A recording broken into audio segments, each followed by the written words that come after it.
हरि अनंत हरि कथा अनंता, कहीं सुनहि बहु विधि सब संता। ये लाइन आपने जाने कितनी बार सुनी होगी और कितना आनंद भी आता है इसको सुनकर। तुरंत हमें स्मरण हो जाता है कि हरि जो है वो अनंत हैं, तो अनंत की जो कथाएं हैं वो भी अनंत ही हैं। बड़ी ही सुंदर कथा आज हम श्रवण करेंगे कि जो भगवान शालिग्राम हैं वो गंडकी नदी में ही क्यों पाए जाते हैं, इसका क्या कारण है। कुछ तो कारण जरूर होगा, तो वही कथा जो बड़ी ही अद्भुत है इसको हम सुनेंगे। जानते हैं आप सभी कि माता वृंदा के श्राप से भगवान पत्थर के हो गए और भगवान विष्णु शालिग्राम स्वरूप में हो गए। तो वो शालिग्राम भगवान कहाँ रहेंगे, कहाँ से उत्पन्न होंगे, ये कथा इससे रिलेटेड है। तो चलिए शुरू करते हैं। तो जो गंडकी नदी है, कहते हैं ये नेपाल में है और वहां पर एक वैश्या रहती थी जिसका नाम गंडकी था। वो वैश्या है तो उसके घर में बहुत सारे पुरुष आते थे और उनका वो संग करती थी। जीवन बस ऐसे ही व्यतीत हो रहा था, सच कहे तो व्यर्थ हो रहा था। लेकिन एक दिन भगवान सब पर कृपा करते हैं, बस उस कृपा को हम समझ जाएं, ये जरूरी है। तो एक दिन जहां पर गंडकी रहती थी, जिस गांव में वो रहती थी, उस गांव में एक महात्मा आए। वैश्या थी तो इसका घर जो था पूरे गांव के बाहर था। तो वहां पर जब संत आए तो बड़ा ही सुंदर सत्संग हुआ, बड़ी ही सुंदर बातें हुई। तो एक दिन वैश्या भी उन संत के पास पहुंच गई और उनको प्रणाम करके बोली, हे प्रभु, आप सबका कल्याण करते हैं, जो भी आपके पास आता है आप उसका कल्याण करते हैं। आज मैं पतिता आपके चरणों में आई हूँ, आप मेरा भी उद्धार कीजिए। तो जो संत थे उन्होंने कहा, कहो बेटी तुम कौन हो। तो उसने कहा कि मैं एक वैश्या हूँ। उसकी बात सुनकर संत 2 सेकंड के लिए तो अच्छा, तो क्या चाहती हो तुम। मैं केवल इतना ही चाहती हूँ कि मेरा भी उद्धार हो। जो मेरा काम है उसमें सिर्फ पाप ही पाप है। पूरा जीवन मैंने पाप किए हैं, पाप की ही कमाई की है। लेकिन फिर भी मैं चाहती हूँ कि भगवान मुझ पर प्रसन्न हो। आप कोई मुझे ऐसा रास्ता बताइए कि मेरा उद्धार हो जाए।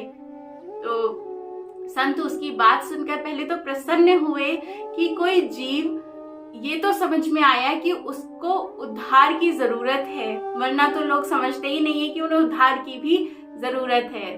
तो संत भगवान ने कहा कि हाँ, तुम्हारा उद्धार तो अवश्य ही हो जाएगा, लेकिन उद्धार के लिए तुम्हें ये जो अपनी वैश्या वृत्ति है इसको छोड़ना पड़ेगा, इसका त्याग करना पड़ेगा।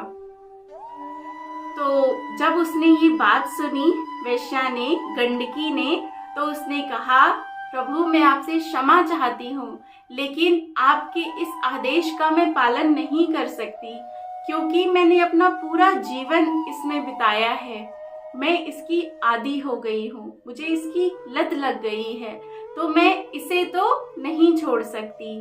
आप कृपया करके मुझे कोई ऐसा साधन बताइए कि ये करते करते भी मेरा उद्धार हो जाए।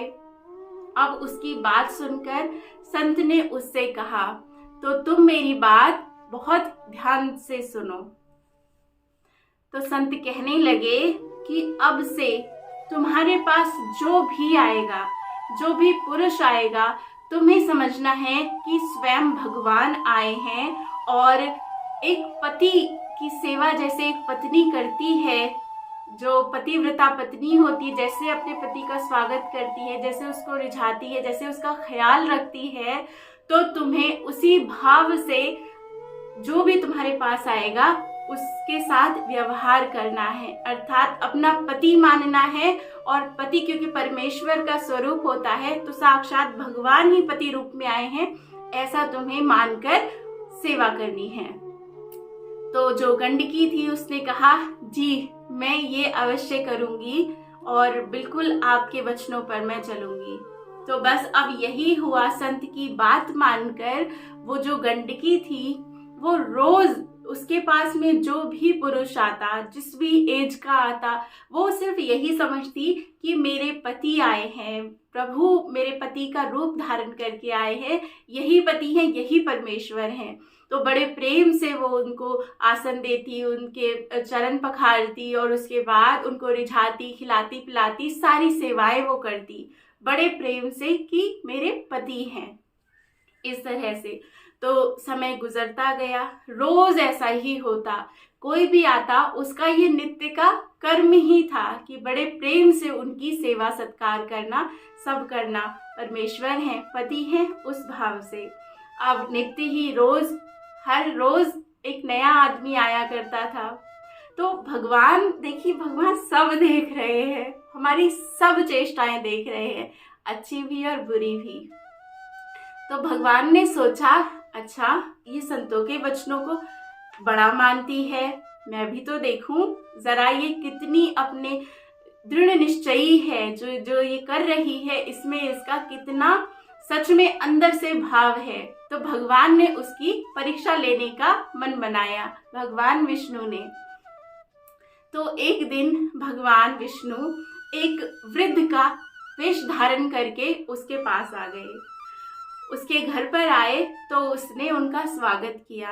एक वृद्ध थे, बड़े ही नॉर्मल से जो आदमी होते हैं उसकी तरह ही। तो उन्होंने, गंडकी ने उनको बुलाया, अंदर उनको आसन दिया, उनके चरण धोए, उनको भोग पवाया, भोजन कराया बहुत अच्छे से, उनके चरण चापे, उनका बहुत ध्यान रखा और उनके साथ रात बिताई। इसके साथ ही जब सुबह हुई तो जो वो वृद्ध थे, जो स्वयं भगवान ही थे, तो उन्होंने कहा कि मेरे मस्तक में बहुत दर्द हो रहा है। तो उसने कहा कि मैं किसी वैद्य को बुला कर लेकर आती हूँ। तो भगवान बोले वो वृद्ध के रूप में कि नहीं नहीं, मुझे किसी की आवश्यकता नहीं है, तुम बस यहीं बैठी रहो। तो वो वहीं बैठ गई, उनका सर दबाती रही, उनका ध्यान रखती रही। लेकिन थोड़ी ही देर बाद भगवान ने क्या लीला करी कि वो जो भगवान हमारे प्यारे थे उन्होंने अपना शरीर छोड़ दिया, मतलब कि उस वृद्ध की मृत्यु हो गई, वो मर गए। तो अब जब देखा कि इनके तो प्राण निकल गए तो पूरे गांव में हल्ला मच गया, सब लोग आ गए और फिर उनके जो अर्थी है वो तैयार हो गई और उसको ले जाने की तैयारी होने लगी।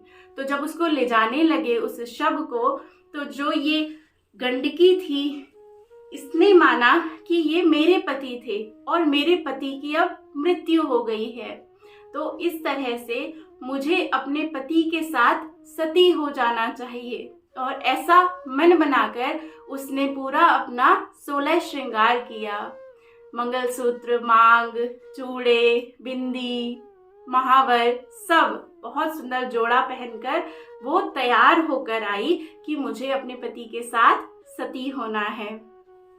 तो जब लोगों ने उसकी ये चेष्टा देखी तो लोग बड़े हंसे कि ये क्या वेश धारण किया है, ये क्या कर रही हो, ये क्या पागलपन है। तो उसने कहा कि इन्हें मैंने अपना पति माना था और मेरे पति की मृत्यु हुई है तो मैं उनके साथ सती होना चाहती हूँ। लोग बड़े हंस रहे थे कि वैश्य का भी कोई पति होता है, कैसा पागलपन है ये वो। लेकिन क्योंकि वो दृढ़ निश्चयी थी तो वो अपने पति के साथ ही शमशान घाट पर पहुंची। वहां पर उसके पति के शव को लिटाया गया और वो खुद भी उस चिता पर बैठ गई और उसने जो वो शव था, उसका जो सर था, उसको अपनी गोद में रख लिया। अच्छा, भगवान देखिए सब देख रहे हैं, तो वो उसको लेकर बैठ गई। तो जैसे ही लोग चिता जलाने की तैयारी करने लगे तो उसने कहा, नहीं, कोई चिता को अग्नि नहीं देगा। अगर मैं पतिव्रता हूँ, अगर संतों के वचनों पर मैंने पूरे विश्वास के साथ में उनके वचनों का पालन किया है तो मेरे पैर से अग्नि उत्पन्न होगी। तो भगवान फिर से हमेशा भगवान सब देख रहे हैं। तो उसने भगवान से प्रार्थना करी कि हे प्रभु, जब से उन संत के वचन सुने हैं मैंने वैसा ही जीवन धारण किया हो तो मेरे अग्नि उत्पन्न हो जाए। तो बिल्कुल ऐसा ही हुआ। जैसे ही उसने संकल्प किया तो तुरंत उसके अंगूठे से, पैर के अंगूठे से अग्नि उत्पन्न हो गई और अग्नि जलने लगी।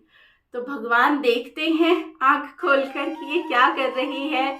तो वो बड़ी शांत होकर गोद में सर लेकर आंखें बंद कर कर बैठी रही।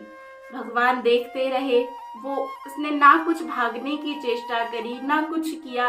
वो शांति से ही वहां बैठी रही और आग जलने लगी। आग जलते जलते उसका शरीर भी जलने लगा, लेकिन उसने कुछ भी चेष्टा नहीं करी, बस शांति से बैठी रही।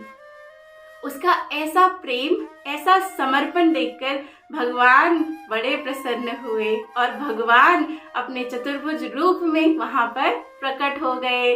बोलो चतुर्भुज नारायण की जय हो। तो जब भगवान प्रकट हुए तो भगवान प्रकट होकर उससे बोले, अग्नि तो फिर तुरंत ही बुझ ही गई। भगवान प्रकट हुए तो कि मैं तुमसे बहुत प्रसन्न हूँ, कहो तुम क्या चाहती हो। तुम्हारा ये जो व्रत तुमने लिया पतिव्रता होने का, उसमें तुमने बहुत अच्छे से इसको किया। मैं तुम्हारी परीक्षा के लिए आया था और उस परीक्षा में तुम 100 नंबर से पास हो गई हो।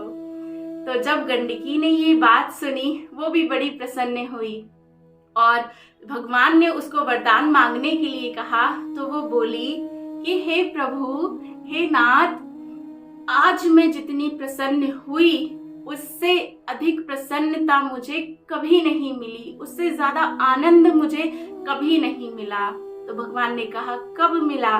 तो वो बताती है कि जब आपका वो जो सर था, मृत शरीर का जो सर था, जब मैंने उसको अपनी गोद में रखा तब मुझे परम आनंद की प्राप्ति हुई।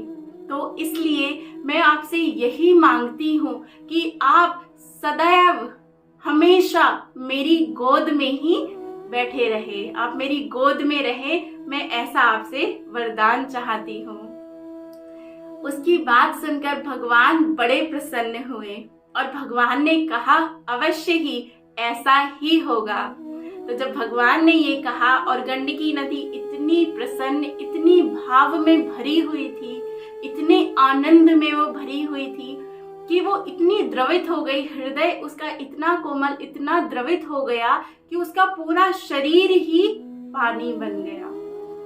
शरीर पानी बना तो वो एक नदी के रूप में हो गई और भगवान ने उसको शक्ति दी ऐसा करने की।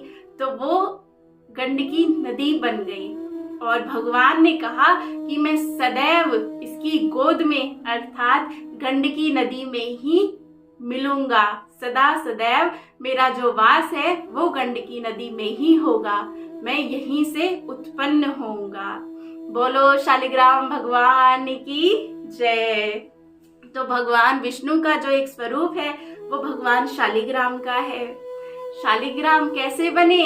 माता वृंदा ने उनको श्राप दिया था, इसलिए भगवान विष्णु ने शालिग्राम स्वरूप धारण किया और इन्होंने, गंडकी ने ऐसा भगवान से वर मांगा, इसलिए भगवान उनकी गोद में सदैव विराजमान रहते हैं और वहीं से शालिग्राम भगवान प्रकट होते हैं।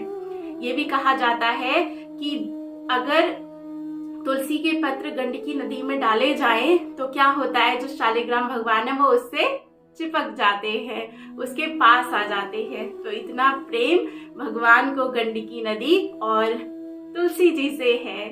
तो इतनी सुंदर अद्भुत कथा, आशा है आपको बहुत आनंद आया होगा। भगवान अनंत हैं, भगवान की कथाएं लीलाएं भी अनंत हैं। ऐसे अनंत की जय हो, सदा जय हो, सदा जय हो। प्रेम से कहिए जय जय श्री राधे, जय जय श्री राधे।